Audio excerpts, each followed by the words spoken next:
All right. Did I hit the live button? Ladies and gentlemen, welcome back to the True Life Podcast. Today we have a love letter from the earth, a hymn to the ones who remember. Some people don't walk into the room, they arrive like smoke from ancient incense, like the hush before a storm, like the rustle of bare feet across sacred soil. Heather is one of those people. You don't meet her, you recognize her. She's the scent of rain before it falls, the stillness of a forest before it speaks, the warmth of sunlight filtered through the canopy of memory. Born into a world that taught her to obey, perform, and forget, Heather spent years inside the sleek machinery of modern life: suits, screens, stimulants, silent screams. But beneath the performance, there was a pulse, a drumbeat, a whisper in the roots. And when life cracked her open, when death brushed close and time stood still, she didn't just break, she bloomed. Heather turned toward the earth, not as a metaphor, but as a mother. She knelt in the medicine, listened to the rivers, let the vines pull memory from her marrow. She shed the noise and remembered her name. Now she moves with a quiet fire, like someone who has sat in ceremony with herself 1,000 times and come out each time more honest, more whole, more wildly human. Heather, thank you so much for being here today. How are you? It was so good. Thank you so much for that beautiful word of it's made me cry 3 times already. So thank you. Oh my God, that is so beautiful. You are so talented. Well, you know what? I think that it's true. Like I recognize you. Like you and I met at the 216 event in Denver. And when we Mhm. met, like there was this aura about you. Like we all of a sudden we were like in this brilliant conversation about life and what's possible. And I'm like, I gotta get this girl on the podcast. Like she's doing great. She's doing amazing things. So thank you for being here. Thank you so much for having me. Yeah, that was such a beautiful drop in that we got to have. And the reflection I had from our conversation is I I got to witness your mind and your curiosity, and I was like thinking of how beautiful that is in your reflection, and it reminded me of like just staying curious about getting to know people, and yeah, so thank you for that reflection. It was really powerful. Yeah, no worries. We should talk a little bit about the 216 event and Mm. psychedelic playhouse and Jacob over there at 216 and Jennifer, like all the people. They're like, how are you involved with District 216? Yeah, I got to know Jacob a couple years ago through another psychedelic connection here in LA. So I'm in LA, Okay. and we got to meet there. And then he invited me to come up and check out the space. And I've been able to attend and be able to participate and have a table at the marquee events.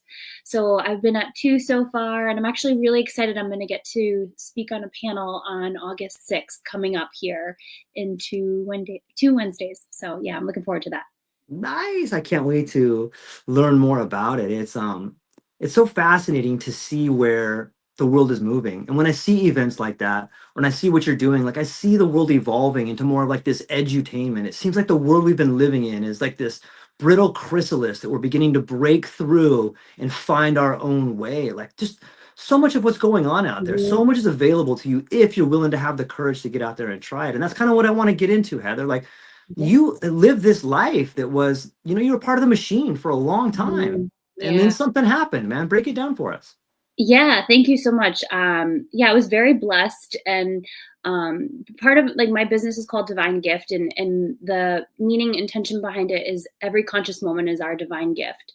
So part of my gift was getting to have this lifelong experience of being part of the machine. I had Yeah.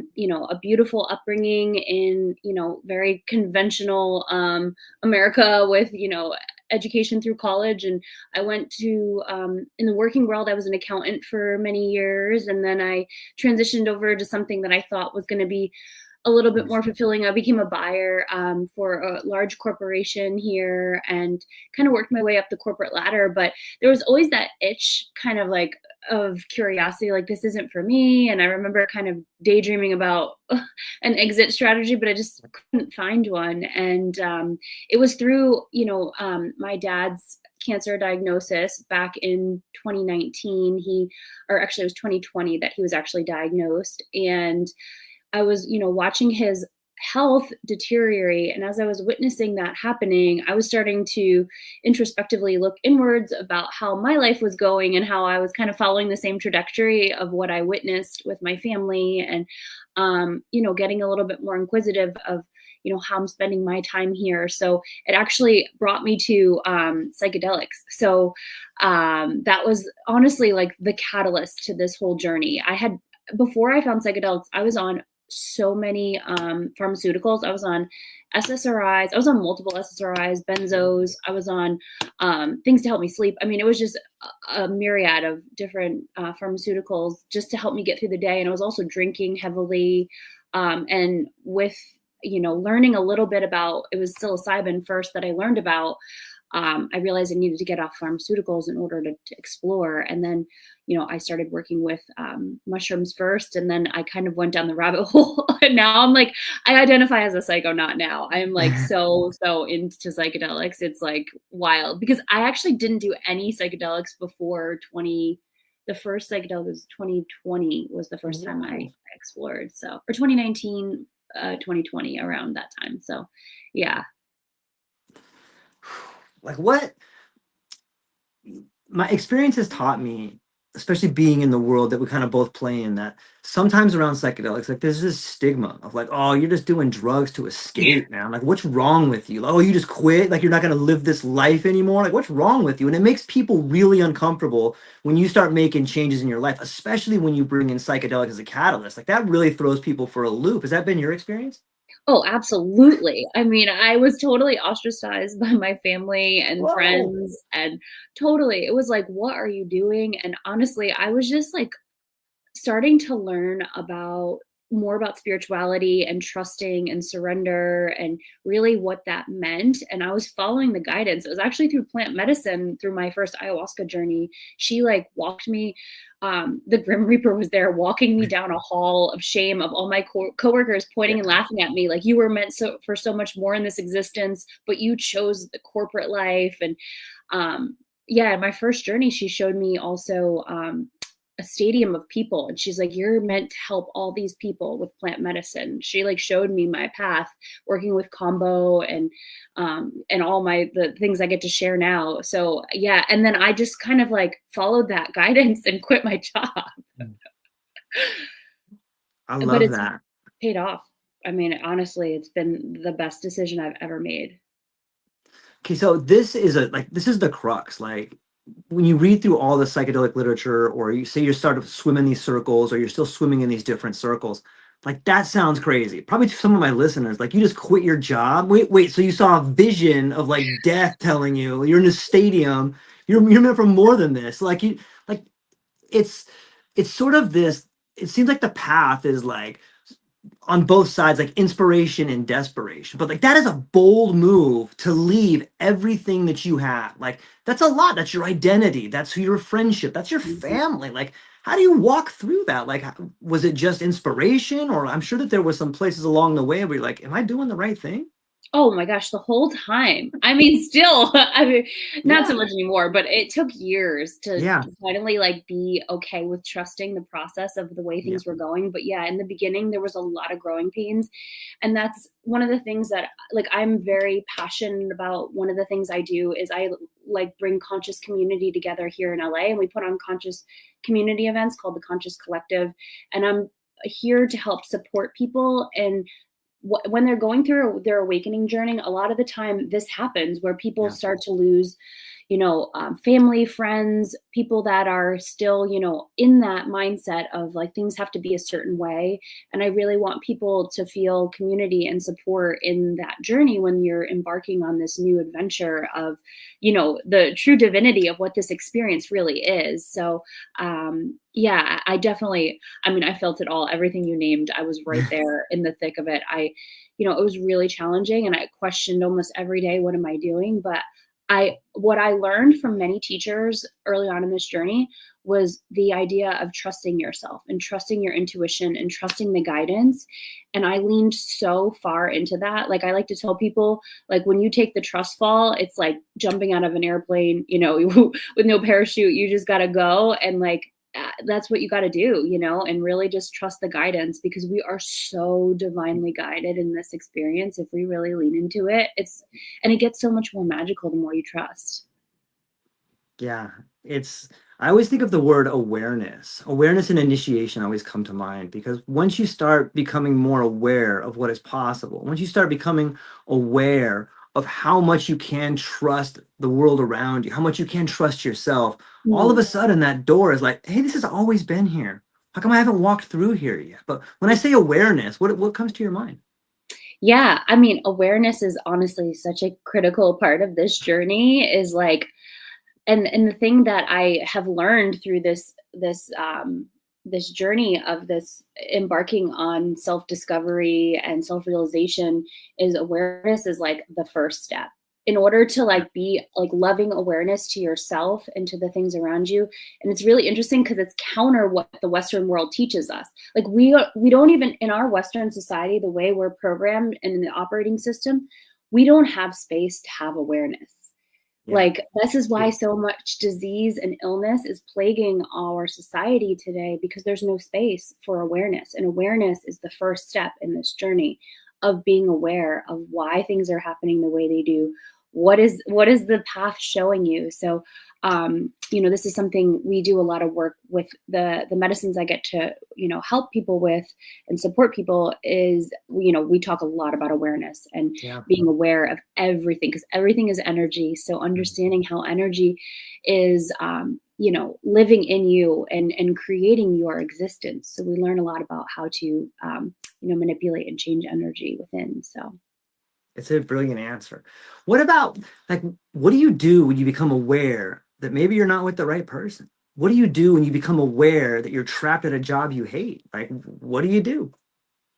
Well, I think the thing the thing like I like to teach people and what like I really subscribe to is, this idea of self-inquiry, of looking at like for me, I work with something called like patterns. So like patterns of the Okay. consciousness. So we all have patterns within our consciousness that are like operating systems in our brain. And I like to call it like it's like Windows 95 software in like 2015. We have these like outdated program systems that never get upgraded. And it's so funny because like, we go in and we get our cars tuned up and we get, these upgrades, but our brains are running on old software and old patterns that are pretty outdated. So a lot of the work that we do with patterns is kind of looking at how these patterns are running our day-to-day lives. So there are over 10 different patterns in how the consciousness works, but there's things like hiding and avoiding, polarized thinking,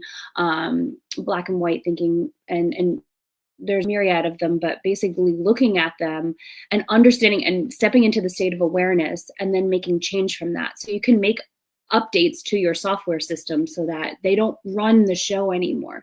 Because once we start working on ourselves, it's like your energy field opens up completely and you're not stuck in that old software system. So there's a lot more. That's kind of like the Cliff Notes version, but yeah, it's really fun. It makes me want to come and hang out at the Conscious Collective and be part of a group of people that are like-minded. Well done on that. Thanks. It's such an honor to get to do these events, really. It's so beautiful. Yeah, it is. And it seems contagious. You know, when I see some of these events, and I've had the great fortune to go to quite a few of them, there's something that happens. It is contagious. Like you are the people you surround yourself with. Like you are that energy. And if you can get some of that energy put into you, all of a sudden it kind of starts spilling out and you start attracting these things in your life that you deserve. Totally. And I love that saying of like you are the five people you surround yourself with. And this is Yeah. something like I really encourage people to do like inventory of, the people that are around you.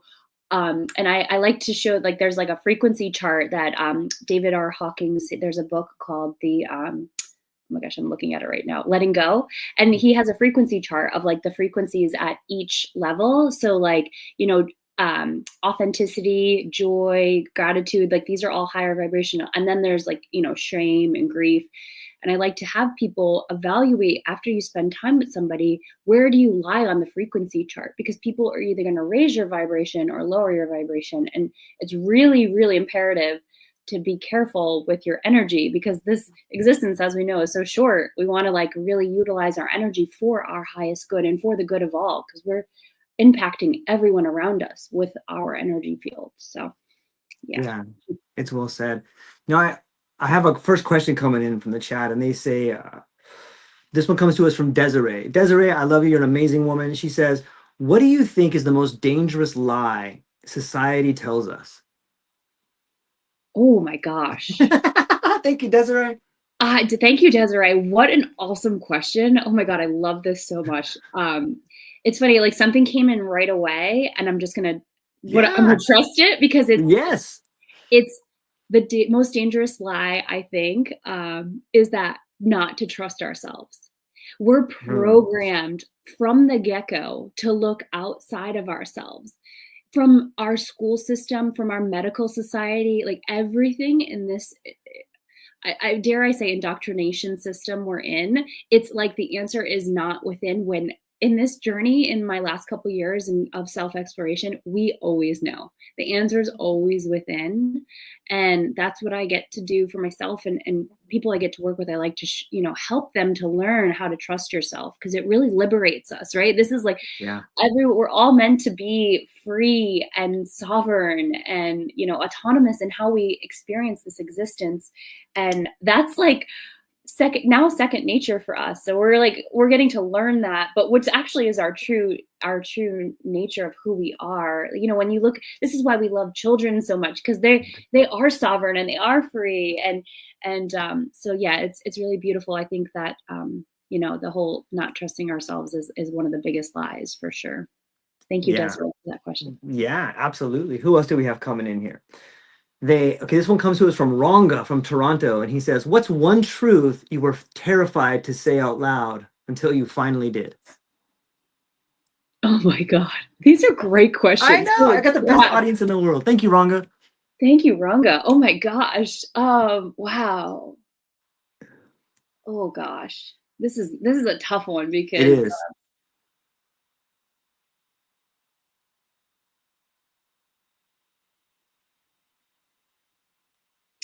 yeah, I'm gonna just go straight for it, and this is just my truth, and like what I'm constantly working on is um I've had a really tough journey in learning how to love myself. Yeah. I've been programmed from the get-go, and God love my family. They're so they're my greatest teachers on earth. But I've been programmed to really hate myself, to really dislike who I am and really be so, so hard on myself. And I'd say that's one of the things it's very liberating to share that though, because it's like, again, awareness. It's like I'm Yeah. aware of that and I'm conscious of it. So that is my life's work, is to learn how to love myself and give myself grace and give myself compassion and go easy on myself. So that's, yeah, that was such an awesome question. Thank you. Yeah, I echo that as well, Ronga. For me, I think it's when I have like such this, and I think a lot of people may have this, and if you're in the chat, chime in and let me know if you've ever experienced this, but it is like that negative self-talk. When something goes wrong, you're like, I deserve that. You know what? I suck at this, or Yeah.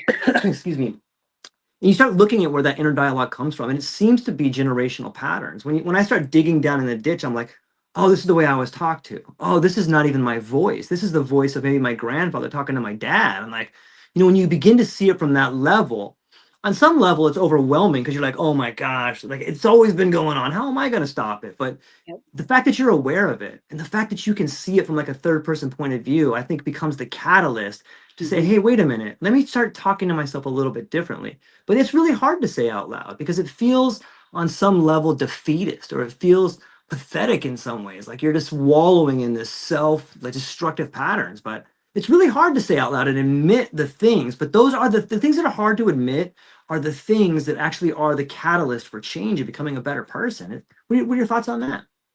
Totally. And what you hit on is like, that's so beautiful and so true. I Right. would say the thing that's really coming up for me is in my journey of self-exploration, I think the non-identification to the mind and our thoughts is one of the most critical steps in this journey. And what you just shared about a lot of this is like ancestral and like Yeah. programming that's been passed down to us, that even our parents don't even realize why it's happening. There's this really beautiful story. I don't know if you've ever heard of this girl is cooking a Christmas ham, and she goes and like cuts the both ends off the ham and then goes and puts it in. And her daughter asks, Mom, why do you cut the ends off the ham like that? And she's like, I don't know. Let me ask my mom. And she calls the mom, and the mom's like, yeah, we've always done it that way. I don't know. Let me ask my mom. And then she calls the grandmother, and the grandmother's like, oh, it was because the stove was too small and we had to cut it to fit in the stove.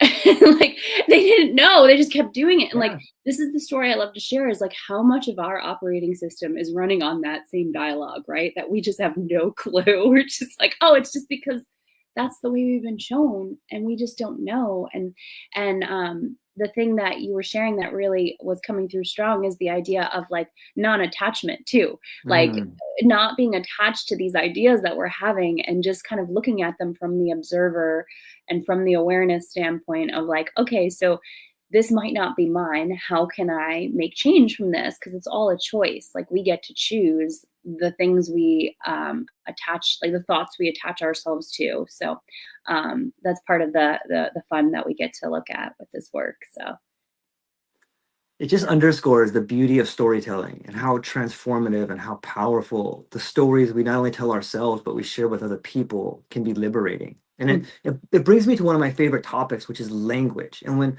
for people that love psychedelics, there's all this nomenclature around psychedelics, like, oh, you're going to take a trip or you're going to get high. But when I think about that, I can't escape the parallels between taking a psychedelic trip and taking an actual trip. And I know you have done both. Like, you have recently, you have been on a really incredible tour where you've been sharing with lots of people these incredible experiences, like taking a camel to the eye of the needle or checking out all these incredible places. But I'm curious, can you draw a parallel between taking a trip, like a psychedelic journey alone, and then taking a trip out to some of these places you've been doing? yeah, that's such a rad question. Thank you. These questions are so cool.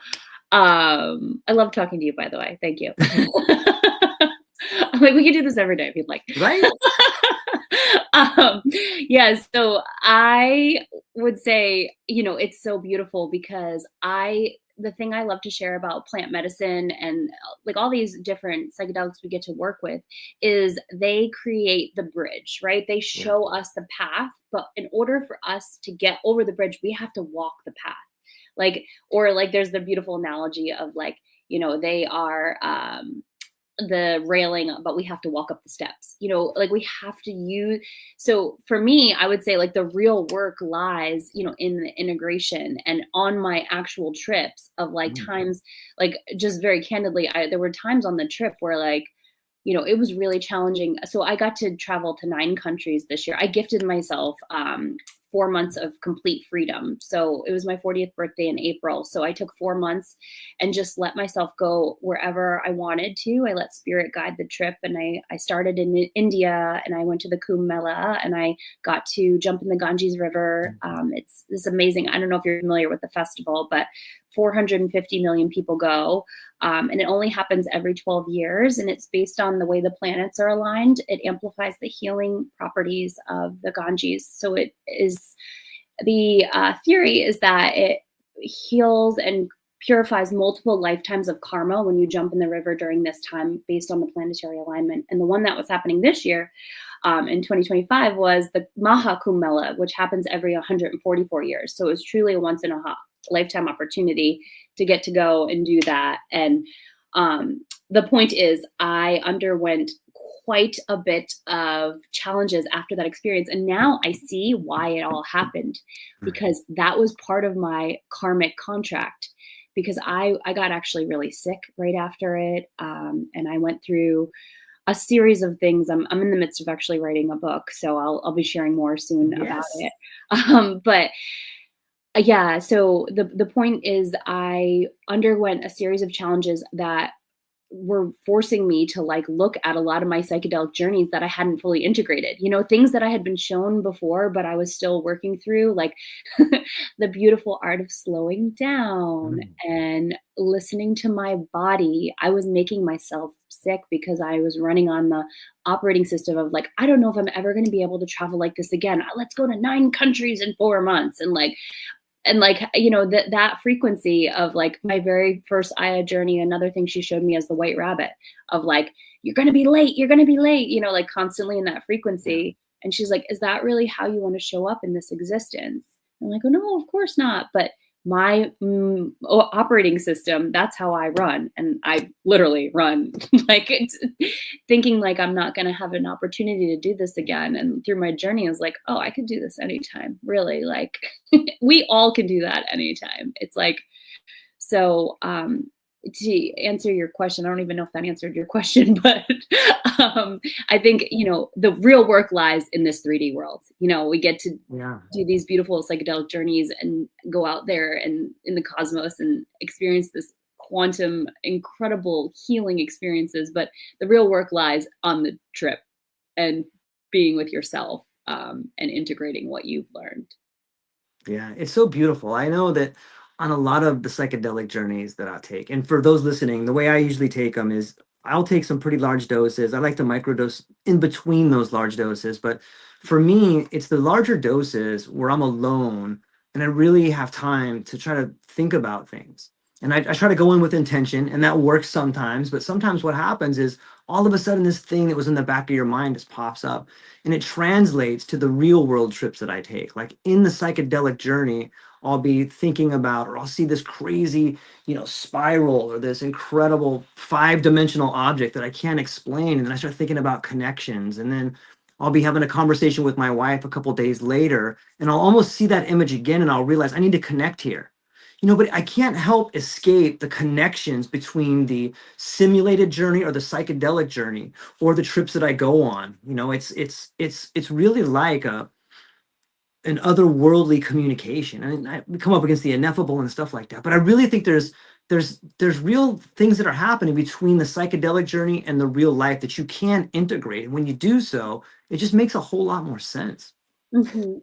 Absolutely, and that's the real work, and in doing Yeah, these experiences is, like, implementing what we're being shown, and we're yeah, being it's almost like in every move and every choice we make, we're getting these little tests of yep, things. It's like, did you learn the lesson, or are we going to get the same lesson over again? So it's like we're constantly being reminded of things that are here for, it's all for our growth too. That's the thing yeah, that's really beautiful. And that's part of the reason why my business is Divine Gift, is like every conscious moment is our gift, and it is an offering for us and our soul's evolution. So it's a matter of like, if we're gonna, which choice we're gonna make, which journey, which gift are we gonna unwrap? I do know. It kind of brings up one issue that I kind of see happening in the world of psychedelics today is that it can be an escape. You know what I mean by that? Like if you look at Huxley's like Brave New World versus Huxley's book The Island. In Brave New World, people are using soma to sort of escape and like, okay, I got to get away from my life for a little bit. And that can be helpful. But at some point, it seems like a disassociative maybe actually prohibiting you from living your best life. And I don't know where that shakes out in the world of psychedelics, but I Mhm. can imagine that it could be used that way. Do you see that aspect of it, or do you think that we might be in danger in psychedelics, or what can we do to make sure that everyone kind of stays on the right path there? Yeah, this is actually a really critical point, and this is something I like to share. And anytime I get to share, in these experiences, is Yeah, like when someone goes to sit in a psychedelic experience, and you mentioned it earlier, like intention is everything. Like you really want to use these experiences like for your highest good, yeah, and using them with reverence and respect and honor and gratitude, so that you are bringing that energy into the experience, and so that you are actually using this for your growth and not using it as another disassociative, another experience, because it can become like that, right? yeah, It's kind of totally. like, back when I was, using pharmaceuticals and alcohol, like I was just like drinking every day. I was like, why am I? And like I was like, oh, just I had a tough day at work. I just got to have a Yeah, glass of wine, and then oh, I deserve another one. And these little lies we tell ourselves. And psychedelics, yes, can become the same thing if you're not using them with reverence, with intention, with respect, with honor, and then also integrating what they're here to teach us, because it can become just another band-aid, just like those other things are. And that's when it can become dangerous. And that's why I like to share about, being very careful with who you're sitting with these experiences, because it is really beautiful to have these experiences, yeah, but doing it with like a trained professional can be very helpful, because I've learned through my journey, like being able to expand upon what you're experiencing in the journey. It's really amazing when you have a trained facilitator to help you understand what you're witnessing and what you're experiencing. So really vetting people before you sit with them, like that's like the most important thing in this space, is making sure that you're in trusted hands that are going to allow this experience to help change your life, so that it doesn't become just another pharmaceutical alcohol type thing, you know? I do know. It Yeah. brings up another flashpoint for me though, because I have worked out so much of my own, like just garbage, like stuff that I was operating on that was a false premise. And I really worked through some deep things, and I did it primarily alone. I Mhm. don't know that that's the best way for people to do it, but through my lens of experience, like going it alone has seemed to be really helpful for me. And then I'm so blessed to get to talk to really cool people like yourself and all these trained facilitators. But the question always comes up for me, like, what is a trained facilitator gonna help you do? Like, they may be able to help guide you through some things. And I should clarify, if you're using psychedelics because you have like a real trauma, maybe you have an eating disorder, or maybe you've lost a loved one, or maybe there's a real trauma, maybe you're bipolar or something like that, then Mhm. I think that the road of seeking out a real professional is something you should do. But for most people, I think they could really benefit from a healthy dose of holy shit, this is crazy. Like, how do I make sense of this? And like that chaos is something that only you as an individual can solve. What is your take on going it alone versus seeing a facilitator?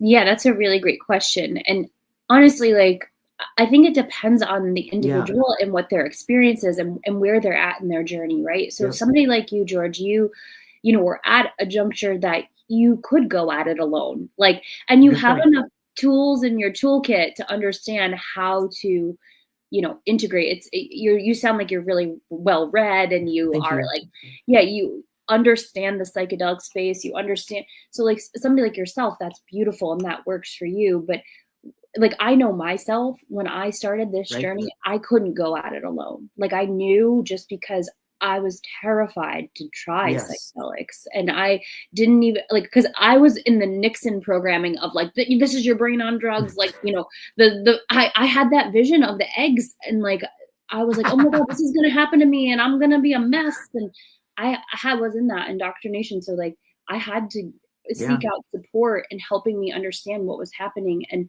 over the years, I've been so blessed to always find the right person at the right time to help me navigate whatever it was, I had to work through. So I think it depends on the person. So again, like back to the question from Desiree earlier, is like, what's the biggest lie we've been told? It's like, trust yourself. If you Yeah. know that you can do this alone, go do it, But like, if you're scared, like I was, seek out a trained professional or support system, because there's people out there that we're here, like I'm here for this, like this is what I'm here to do, is help people that are ready to explore themselves. And I do this like you don't know me personally, but 24 hours a day, 7 days a week, like I am in it, in this world. So like I'm so dedicated to my growth to help support people that are ready to like dive in with me. Like I just got to do a little bit of personal growth work with a mentor around my mission and what I'm here to do. And she asked me about like what type of clients I want to call in, and I was like, I want people that are ready to go balls deep. Yeah. I don't know if I Yeah. can say that, but Yeah, of course. like I'm ready for people that really want to go deep within themselves, because that's what I'm here for. And I know there's a lot of people out there that are ready for that too. So yeah, that's what I'm excited to share with people. Yeah, I'm a big fan of burning the bridges. I know that that's like that's like, wait a minute, George. And I've burned some bridges I shouldn't have burned before. But on some level, it's that fear. And like you mentioned earlier, that like you were scared out of your mind, you're frightened, you had all this programming, but there's something in that fear. Like there's something in the surrender to the chaos that allows you to be comfortable with who you are. Like it's such a pivotal part of it, right? Like that fear is so necessary. And I think it comes from respecting the medicine on some level. Like you should be afraid. If you take a giant dose, you should Oh be yeah. very afraid because you don't know what's going to happen. Like that's normal. It's healthy. But it's weird to say normal and healthy and be scared out of your mind to do something. Yeah, and one of my teachers always say that there's no such thing as normal. Like, So true. yeah, like if somebody tells you this is normal, there's no such thing. Like who is to say that this is normal or this is weird or this is, Yeah. like we like these words we attach to things, they have like stigmas attached to it. It's like, Yes. like really just like one of the things I like for people to really sit with is like feeling your feelings and feeling what's truly coming up. Because one of the things I like to share with people is like fear is false evidence appearing real. So we have these things, and it's kind of back to what we were talking about earlier of these Yeah. like things that we've been told or taught or programmed with. And a lot of the time it's like when you ask questions like, well, why do you feel that way? Well, why? If we go down that rabbit hole, it's like, not sure actually. Like we just pick up these things and then they become part of our identity. And when you really break it down, it's like, oh, I don't have to think this way anymore or operate like this. So Yeah. We're just cutting off both sides of the ham, right?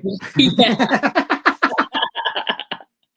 Constantly. I mean, What about like the generational divide, Heather? Like, so as an intelligent, powerful young woman who's turned 40, I'm coming up on 50, and I feel like we, being in our age range, like we sit at this weird precipice where we have a view of the older generation and we also have a view of the younger generation. And psychedelics seem to be this catalyst of like, there seems to be this pretty big generational divide that we're looking at right now. How do you, as someone that's a facilitator and works with psychedelic, how do you bridge that gap and be sort of a mediator between the older generation and the younger generation? yeah, that's a really great question. And one of the things I witness with this is so this is just what I've learned through my journey, and people that are a little bit more experienced Hmm. and have a little bit more life under their belt, it can be a little more challenging to be able to break through some of the patterns and the operating systems just because they're engraved in our default mode network and how we're operating. So a lot of the time when people are a little bit older, it takes a little bit more dedication and discipline in order to start deep diving into their self exploration work. So people like that, I really like encourage them to like go in and really do the work and like spending the time on themselves. Where I notice younger generations, like younger ages, I'm witnessing like they're coming in with like a lot less karma, a lot less Yeah. like energetic baggage. It feels like it's like there's a whole shift happening from generation to generation. But yeah, I would say it takes like a little more discipline. And I've been very blessed to be like in this part of the generational gap where I feel it's taken me a lot of dedication and discipline, but I also know I have a lot more work to do. And I, I say that as in like I want to help people that are older than me too, that still have that work that they get to do in order to move through. So yeah, it's definitely very different though, and it's a case by case. It's like it's hard to say though because it's like every individual is so different, right? Yeah. It's like there is the generational ties, but everybody has different motives and different experiences and different patterns. So Yeah. case by case. I love it. Like I always geek out on these questions. Like I was talking to Gareth Moxie, who's like a really incredible practitioner in iboga, and we were talking briefly about, you know, about what it means to be someone that provides medicine for other people. And someone else, I was talking to the Fishleys. If anybody's out there and wants to learn about iboga, check out Gareth Moxie and the Fishleys. Like they're really incredible at what they do. Also check out the Awake Network with Lakshmi. They're really big on iboga and they're doing some really cool stuff. But one of the things that kind of came up for me was, with this whole sort of psychedelic renaissance, there's sort of a wave of facilitators coming out there. And one of the questions that I asked Gareth and the Fishleys is like, how can I or someone like I'm 50 and what about someone who's 60 or what about someone who's 40? Should they be going to someone who's 20? Like, can someone who's a 20-year-old facilitator really have the knowledge or the experience to help out someone older than them? I'm sure there are cases, but it seems like maybe we should be looking to find facilitators that have at least more experience than us. What is your thoughts on that? That's a really great question. And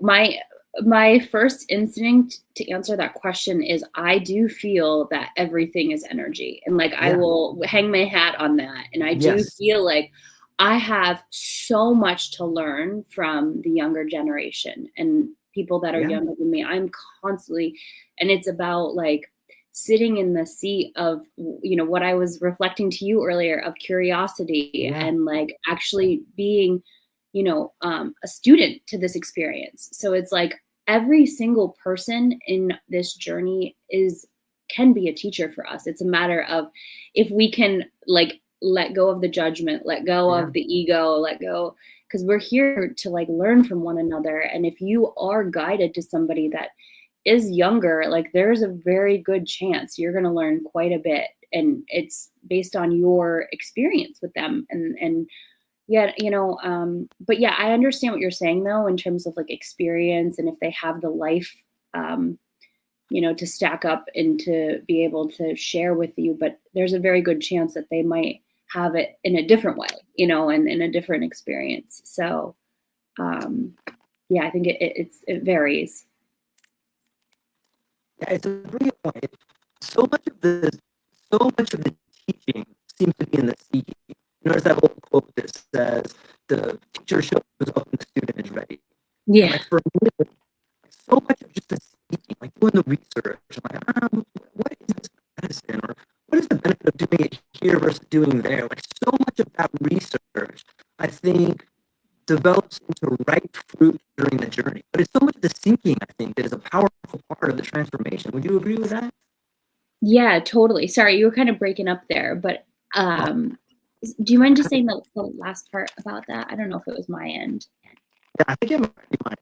There we go. That sounds a little better. So Oh much yeah, of the that's seeking, I have a little bit of static. However, so much of the seeking, like the research you do before going somewhere to do a ceremony, the research you do before doing the ceremony with yourself, sourcing the medicine, sourcing the teacher, like so much of that seeking seems to be part of the journey. hmm yeah, and that's all part of the experience. And I would say, you know, kind of going back to the whole like trusting yourself and trusting the, um, you know, the guidance of where you're going. I think that's a big part of the experience because, you know, Terrence McKenna, I think it's Terrence McKenna or I forget who says it, but there's like set and setting, right? Like everything is all about set and Right. setting. So it's, you know, all the energy that goes into the experience will help, um, you know, either have an uplifting experience or you could potentially be shown, you know, I like to tell people, because I hear this a lot where people say, I had a bad trip. And I'm like, there's no such thing as a bad trip, honestly. And like, I'd like to ask people the question of like, well, what happened? And 9 times out of 10, once they explain to me what it was actually something in their subconscious that was trying to come to light. And a lot of the time it's anxiety and it's stuff that Yeah. we're accumulated through our whole life. And the mushrooms or any psychedelics are here to show us what our biggest roadblocks are and what are the things that are actually stopping us from our growth and our evolution. And we hold on to these, you know, the operating systems of not being able to, you know, understand how these things are running the entire show. So yeah, there's a lot around that though. So It's a brilliant point. It's a brilliant point. I'm gonna bring in some more people from the chat here. This one comes to us from Betsy. Betsy says, what role do psychedelics, altered states, or deep states of listening play in rewriting the future? oh, these questions are like 10 out of 10. So good. Thank you. Dang. Thank you, Betsy. Well, Betsy, I got to tell you a wild story that just happened to Yes. me that I'm still trying to integrate what just happened. But there's this trend going around on Instagram where if you take a red laser and point it at the wall and then you do DMT, you can see numbers and letters in the red laser. And I did it the other day and I saw the codes. Whoa. I was like, what is happening here? I don't I don't really understand. I can't really speak to what that was or what it is. I need to like investigate it. I just wanted to try it. Yeah. It happened. So to answer Betsy's question, I mean, there's something that's really been sticking with me from that experience is there's this incredible person named Robert Edward Grant. Do you know him? I He's don't. okay. So I'm speaking like very vaguely because I also don't know a lot about him, but I do know that he's been studying human consciousness for a very long time, and he's created his own AI called the Architect, and he's basically taken information that he's collected through his studies through the years of basically 5D intelligence. So like this fifth dimensional intelligence, which a lot of the time psychedelics can bring us to this space that exists and it's available to all of us. And these psychedelics can help be a portal to bring us to these places in an easier, or a bridge, or whatever we want to call it. And what I am wondering is, people can do Akashic Records readings, and Akashic Records is that, all this is written, everything, right. This experience is all like information in 5D. There's no emotions or feelings, like it's just all written, right? So a part of me was wondering if I was getting a glimpse into the 5D of like, just, this is all written. This is just like code and information. So, I don't know how much, because we have free will and choice, right? So this is like a paradox for me because I don't really understand. And this is so new that I'm just currently exploring it myself. And I love her question because I don't even know how to answer it. Because I'm like, I don't know, like, why did I just choose this past partner that like broke my heart and actually like, or why am I doing things that are hurting me, is like, but I guess it's part of my growth. I'm growing from these things. So, yeah. So I don't know. I love your question, Betsy, but I don't really know how to answer it. It's a deep one. You know what? Let me back up and talk about that experiment again, because I've seen people that, I've never done it myself, but I know Andrew Gilmore talks about it in his book, and I've seen some of the videos, and I've seen like the guy on Psych Substances kind of talk about it. But what was that like for you? So DMT is it's rather quick, right? Like if you take a hit, like you have like a few minutes in this other state. Yeah. How are you able to not be just given up to the death by astonishment? Like, so you go into this realm, and then you got the laser right there. Can you run us through it and then tell us what you saw? Yeah. So I had the laser set up. I did it with a friend, and we had the laser set up, and we did it in a dark room. And it took a couple rounds to get us into the frequency of like being able to fully like blast off and see it. Because there was the first like 2 times I didn't really see anything. Right. And I was like, oh no. And then I know, I was like, oh, it doesn't work. And then I was like, all right, let me try one more time. And I took like a bigger hit of the pen. And yeah, that was when, it was like a full surrender moment, actually. I think that was what it was, where I was able to like drop into the frequency and not let my mind trying to like manufacture it. This is the thing that I learned constantly. And I have this tattoo, and it's surrender on my wrist. So it's like, I can just remember to let go of the mind, because our mind is what blocks us from these like, magical, mystical experiences. So I think it was when I was able to drop into the place of full surrender and just like, okay, if I see it, I see it. And then I saw, and so what happened was, it was really short. It was only like probably less than a minute that I could see it, but it was like numbers and letters. And I was like far away from the laser, and I got up and like got close to the laser, and I was trying to like zoom into it, And as I got closer, it got further away. So it was like, I couldn't actually like see what it was, because I was like, I wanted to read it. I was like, what is it? Like, or write down some of the numbers and letters, that see if I could decode it. But as I got closer, I couldn't see anything. It got further away. And then as I was like really close, it started to dissipate. I actually saw it like disintegrate and go back to the laser beam. So it was wild.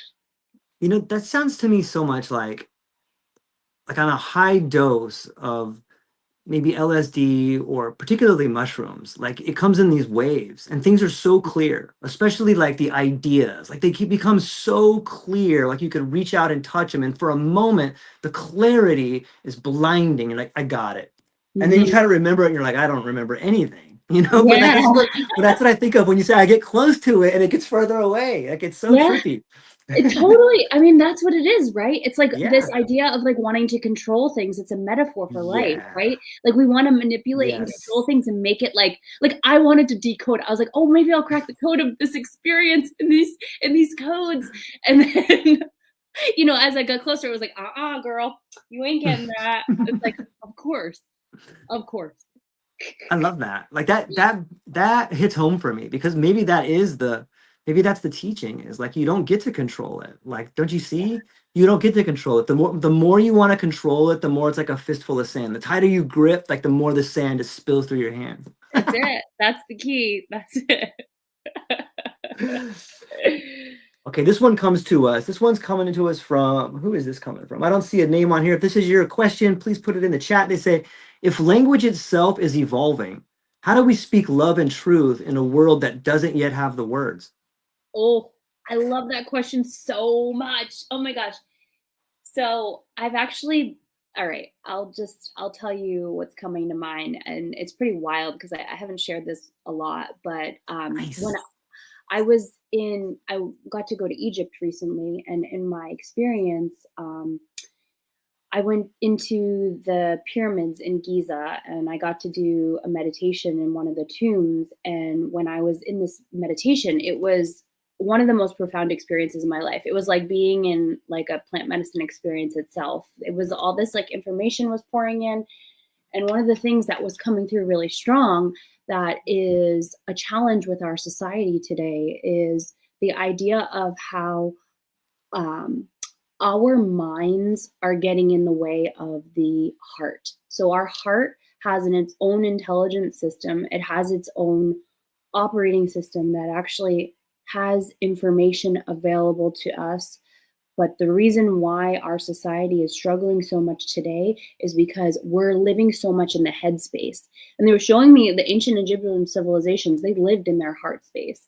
And there's this beautiful painting, I think it's called Judgment Day. And it was when the ancient Egyptians were going to the afterlife, they would actually take the brain and throw it out, and then they would take the heart and put it on a scale with a feather.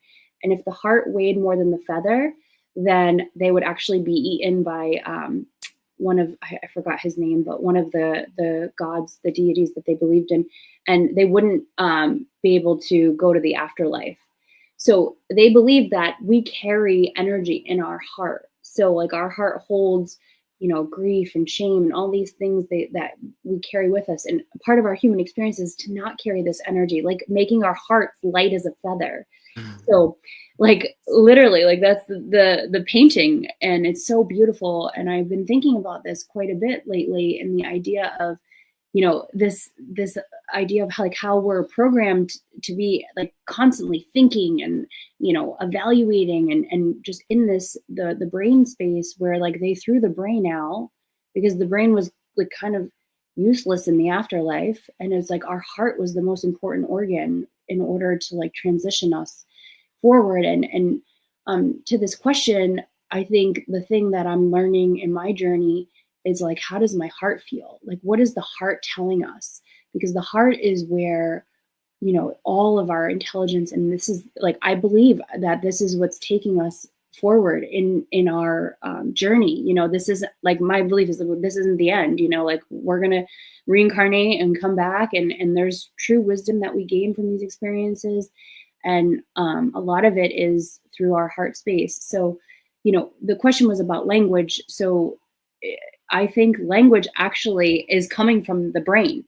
So the words we choose and a lot of the words we choose is basically just from also our programming and conditioning and the way we operate in this experience.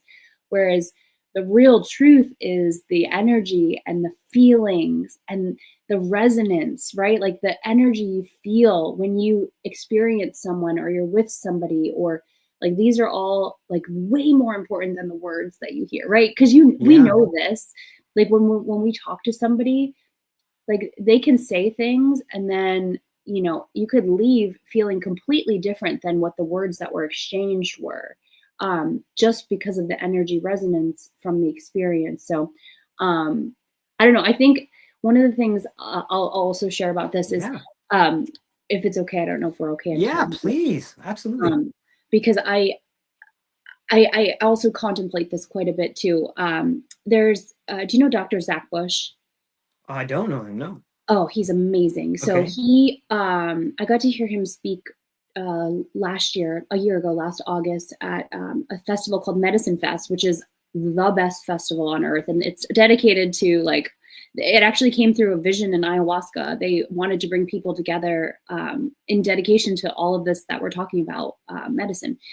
And anyways, I got to hear him speak, and one of the things he shared during the talk was about how um, thousands of years ago, us as human beings, we didn't have spoken word, and that we also we had telepathic communication, and we actually spoke to the animals and the trees and nature, and like we were all in like one frequency of unity, of like all understanding this experience together. And the thing that took us out of it was spoken word, like the fall of Babel. And then when things changed over human evolutionary experience, it actually created divide, it created separation.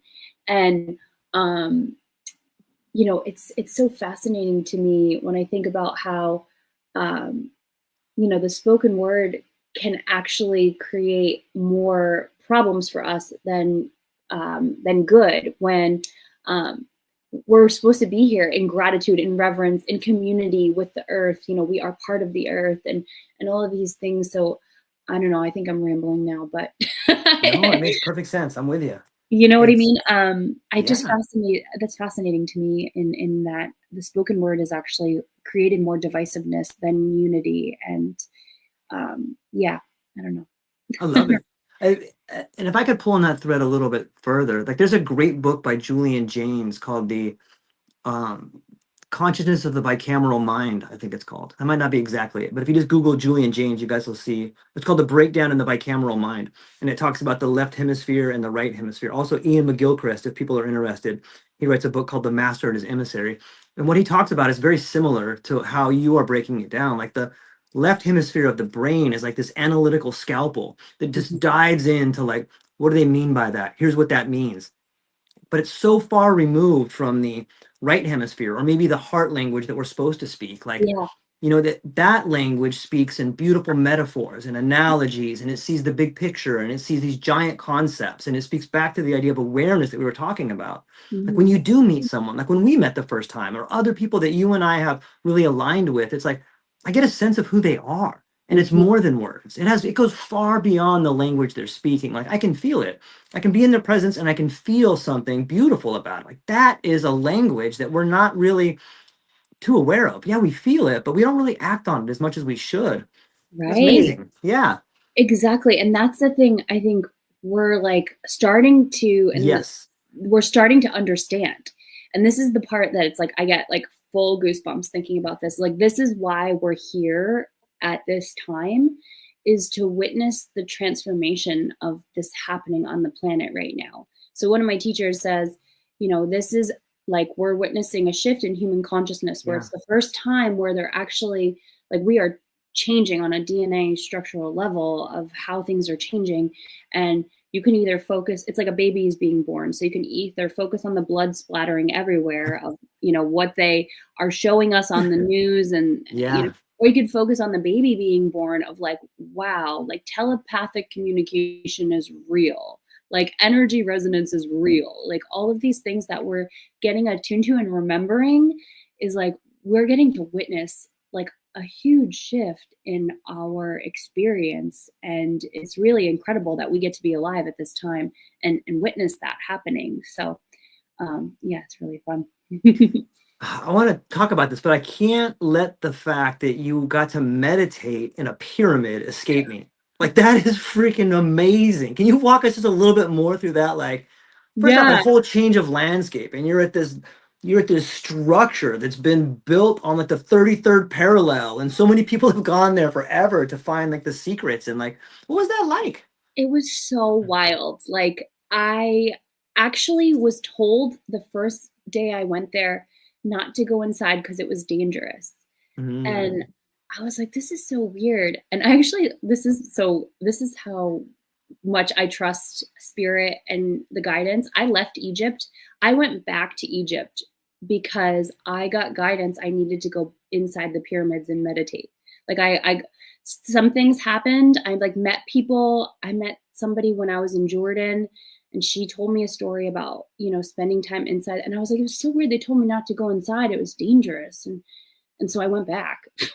And anyways, and this is why I went back, because it was honestly, it's really hard to even put into words how incredibly powerful it was to be inside of there. And one of the things they were showing me in my meditation is the pyramids are, they're like a battery pack for the earth. They're actually like energetic um, charging stations for us. They actually like recharge our batteries, and we're little batteries too. So like we're actually like, positive, negative energies that like, work around and we bump it into each other. Like, do we charge each other up or do we lift each other? Like, and like the energetic resonance of the pyramids are actually recharging stations. And yeah, it was really profound to get to be in there and have that experience. And there was a lot of things that came through that I think if I shared, people would think I lost it. But yeah, there's stuff about aliens. I mean, it's all happening and it's all real. And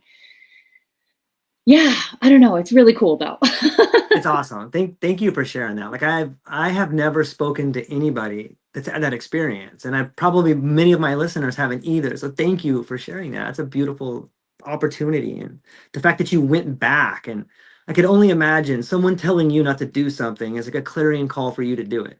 I know.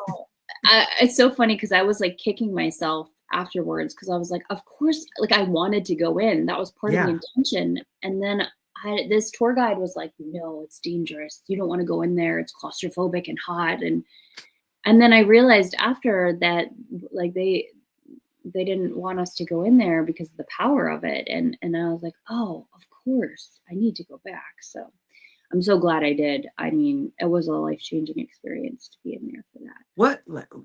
So it does sound like they're like, hey, we don't want you to go in there. But was it an option? Like, is it something that you're allowed to do, but you have to ask them to Oh, do? Or yeah, and you just gotta pay extra to go I in see. there. It's I not like a see. big deal. It was just like, yeah, I don't know, my own journey of like Yeah. learning to trust myself. It was like a test, right? Like, do you Yeah. trust yourself? And I was like, oh no, this guy told me not to, and I didn't trust. And then, I get that lesson almost every day. So Yeah. I'm still Yeah. It's learning. like building a muscle. It's like the more you start trusting yourself, the better the outcomes can really bring out what's supposed to come out for you, ripening your consciousness. Like, this one comes to us from Xavier. Xavier says, what's one thing you've done lately that brought your soul online again? Ooh, that's a great question, Xavier.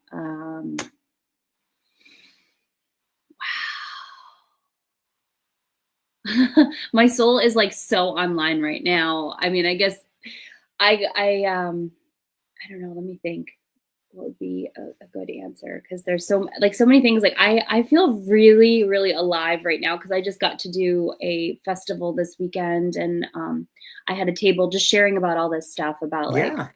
the conscious collective mostly, but also about like the ceremonies I facilitate. And that really like brings my soul alive, getting to talk about these experiences and share with people.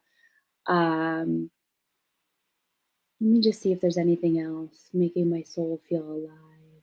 I mean, honestly, just I think like for me, um, it's these moments of that I get tested too that are really important. Of like, it's like every moment is a choice of like how we get to show up in this experience. And one of the things also I learned from Dr. Zach Bush, because he's done a lot of death doula work too, and he was sharing that the number one thing when people die, they say when they have like a near death experience and they come back, is people say they feel like they were wearing a mask the whole time, that they were Mm, conforming to something else. And one of the things that I feel, and we've learned now that authenticity is the highest vibration and it's above love. So showing up as your most authentic self and being true to who you are, I think these are the moments that like my soul feels so online. You know, the idea of like being who I am and being who I'm meant to be, like those are the moments that really like feel liberating and freeing. And I feel so alive and lit up by that, being able to share that with people. And it's been such an honor because my life in the way I get to experience this life right now is I find myself getting to do this like all the time. You know, this isn't who I was yeah. just a few years ago, and getting to be like a human permission slip for people to say like it's okay, like trust yourself, like it's okay, like you know, and honoring who you are and who you're meant to be, because you're actually going to get so much more out of this experience if you just, you know, be who you want to be. And then everybody else like gets to feel freedom just from you feeling freedom. So yeah, I would say like, you know, just in being in that authentic frequency is really like the most liberating and soul fulfilling experience. So this brings up another. Are you okay on time, Heather? I've taken us Oh yeah. over an hour. Okay, No, good. no, no. I'm good. Okay. So this brings up another question for me, like being in the dark, being around the darkness. And for me, that's been around people I love dying. Like my wife has cancer, like my son had passed away. Mm. And I know when I was reading some of your bio, you talk about your dad getting cancer. And I look at your journey. I look at like the older, like it seems like the old Heather Mack died. Like the girl that was doing these different pills and like caught up in this race for external validation. Like, and I think so many of us do. But it seems to me it's these encounters with death, being in your own life with people you love or being around it, like it's those that really ignite the fire for you to live. And I was curious if you could maybe talk about maybe why that is. Have you experienced that? I know that your father had cancer. Like, what is it about these real life end of life experiences that allow us to live more free? Yeah, thank you for sharing that. And yeah, it's been an interesting journey, and definitely this whole death and rebirth thing. And I think the most transformative thing for me in this journey has so my dad actually transitioned in 2023, and I got to be there with him while he was transitioning. And we were kind of expecting it, but it was a little sudden. He had a stroke, and I got to be there like by his side while he was transitioning. And the thing that was really beautiful about that experience was, um, you know, he was in a coma and he was completely out, and you know, he was just being kept alive by machines. And he was like a vegetable, and I got to you know, ask for a moment alone with him, and I got to share with him, you know, just basically how much I loved him and how much I forgave him, because my dad was he loved the bottle, and you know, he loved to take his aggression out on his kids. And you know, I just let him know how much I forgave him, and I didn't want him to carry that with him, and wanted him to let it go. And while I was saying that to him, there was tears streaming down his eyes, and I was like, hmm, Mm. you know. And then it was really funny because he was on life support, and then you know, we were making the decision. And he always said, you know, if this happened, he's like, don't keep me on machines, I want to go. You know, he was very like Yeah. stoic like that, and he Mm. is very stoic like that. And he we went outside to talk to the doctors, and said, you know, we made the decision, we're gonna like let him, you know, pull the plugs and whatever. And then we went back in. It was just my mom, my brother, and I, and we were standing there with him. And while we were there, he loved the Beatles, So we were singing the Beatles to him, and while we were sitting there singing with him, he actually transitioned like while we were there, and we were like laughing because we were like, "Oh, he didn't want like anyone pulling the plug. He made the decision when it was time to go, you know." And that was like his sense of humor. He was like, Yeah. "Nobody's gonna do that," you know. He is just like an old stoic dude, you know. And the thing I like to share about this is like being there and witnessing that experience with him was um, truly transformative for me because you know I had the idea that like death wasn't the end, but I've witnessed, especially since 2023. I mean, my life. He left to, and he's come to me and told me this. He's guiding me. He's protecting me. He's with me like all the time. I have incredible little like reminders and signs that come up that he is with me. So in sharing that, it feels like, you know, in my journey, being there with my father, and then, you know, my father's passing has been one of the biggest blessings in my life, and seeing how, you know, death isn't the end. And the thing that's really beautiful in learning from that is that we have so much fear around death, Yeah. that, you know, it's the end and oh my gosh. And Yeah.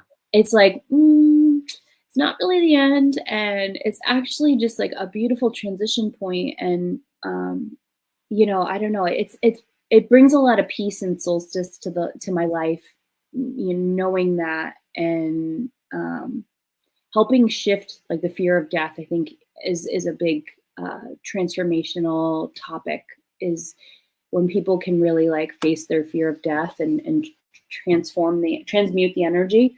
That can be a really big game changer. Man, that's such a beautiful story. Thank you for sharing that with me and everybody else. Like and it brings up such a salient point. Like this may sound cliche, like we all die, but how many people really live?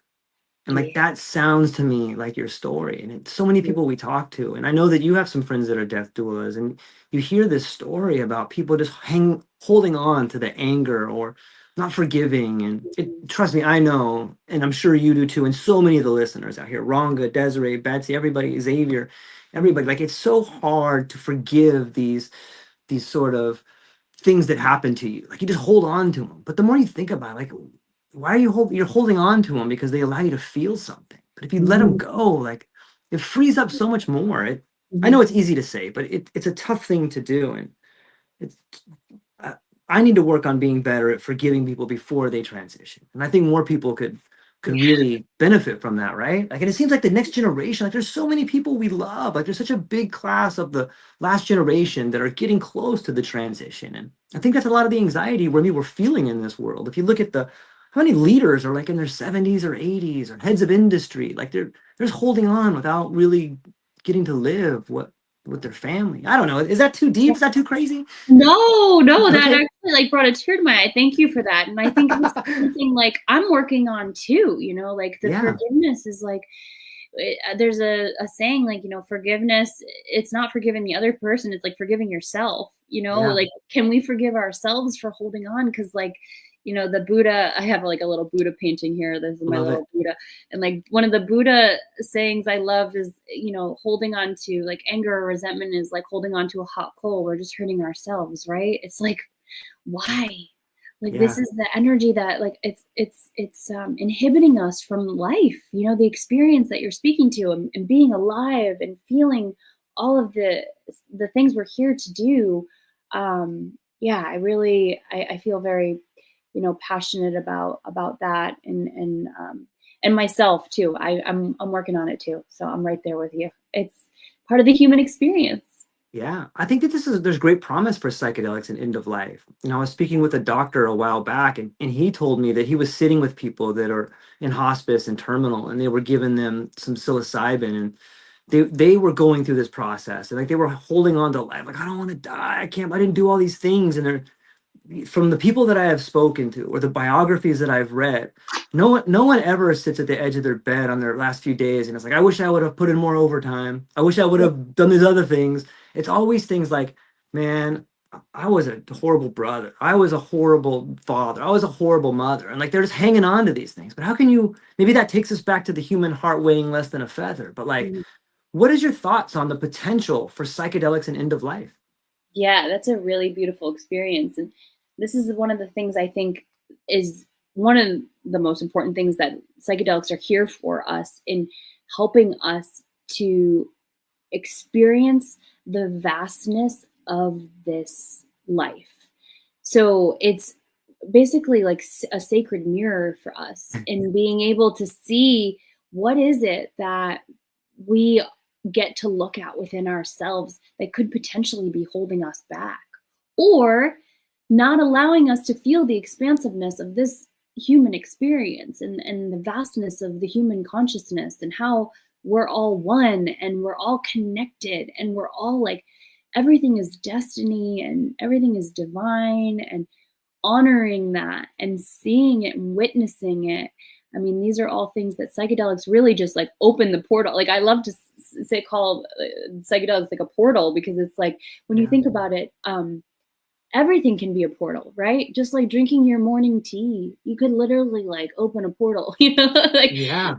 but you know the psychedelics are just like an extra beautiful avenue for that. And one of the things that you're so well read, you probably read this book. I'm reading this book right now, The Immortality Key. Yep. Oh my gosh, it's blowing my mind. Yeah. Oh my gosh, so it's like these ancient civilizations and how psychedelics have been used forever. I mean, like all of Yeah. them have been using psychedelics. Just like, of course, this has been kept from us. Of course, like like the magic that is available to us in just like these little things that can really just expand your entire experience. And that's one of the things like I heard over and over again at maps was like, Yeah. you know, people say, you know, of the top 5 things of their life experience, some even more so than their child's birth is their psychedelic experience, is like having those eye-opening expansive journeys is what, you know, helps you understand this human experience in such a beautiful way, in a different way. And yeah, so it's really fun. I love it. You have any thoughts on the like the evolution of this psychedelic renaissance? I know that there's an argument between legalization and decriminalization, or does this Mm. thing go back underground, or does it expand into ideas that we can't even imagine yet? But what are your thoughts on the future of this?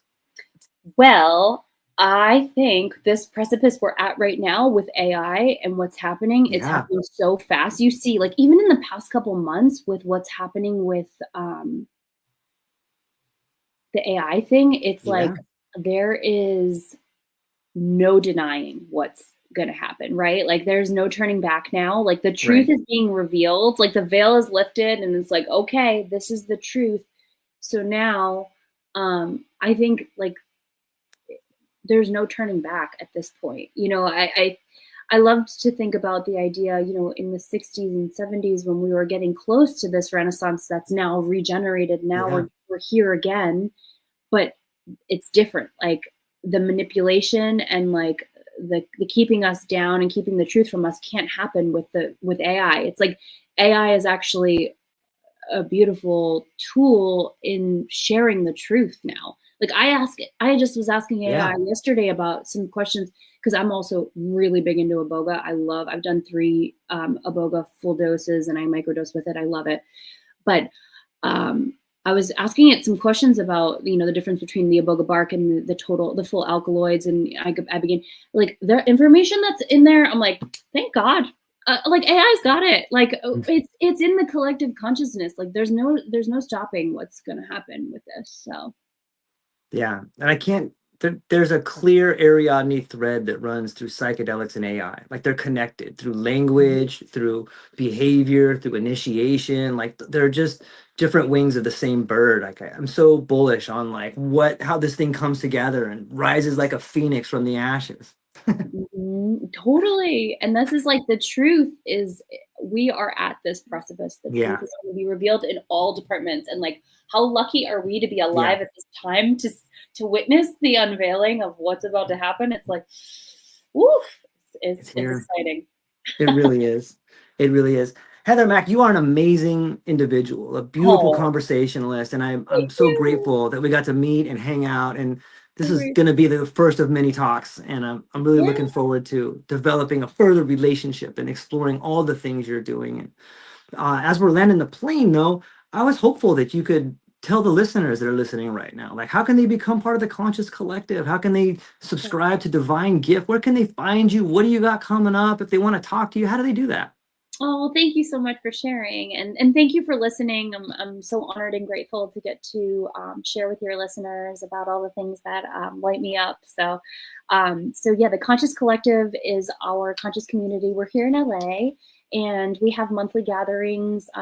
We have something called the Goddess Day. So we have our Goddess Empowerment Day coming up on August 3rd in Sherman Oaks, where we have women come together and share their gifts and their offerings. And we really like to support small businesses. So we have those once a month. And we also have co-ed events called Imagine, which are actually in my dad's honor. It's named after the John Lennon song, which was one of his favorites. And he actually came to me and gave me the idea for it after he transitioned. So we've been doing those events we've had about like 6 of them, and they're incredible. We all sing Imagine together, and we pray for world peace, and we do a lot of inner peace work. So those are really incredible. We do those very often here in LA. And yeah, and then we also have like, so if you, sorry, answer your question. If you go on the Conscious Collective on Instagram, it's __ the Conscious Collective. And then on my website, divinegift.me, there's a tab for events. I think we have the Conscious Collective under there. I got to make sure. But yeah. And then on my Divine Gift, I have all the offerings that I have with ceremonies. I facilitate with combo and a couple other medicines as well. And then, yeah, you can follow me. My Instagram is Untethered Heather. And yeah, I'm happy to keep in touch and continue the conversation. So thank you so much for having me. It's really an honor to be here. Thank you. It's an honor for me to be here as well. To everybody within the sound of my voice, whether it's today, tomorrow, or 5 years from now, go down to the show notes and click on the links. Reach out to Heather. She's doing incredible stuff. It's incredible to talk to her. She's there for people that want to learn more. So please, if you're listening to this, go down and click on the show notes. That's all we got for today. Thank you for everybody who's participating. Have a beautiful day. Heather, hang on briefly afterwards to everybody else. That's all we got. Aloha. Thank you.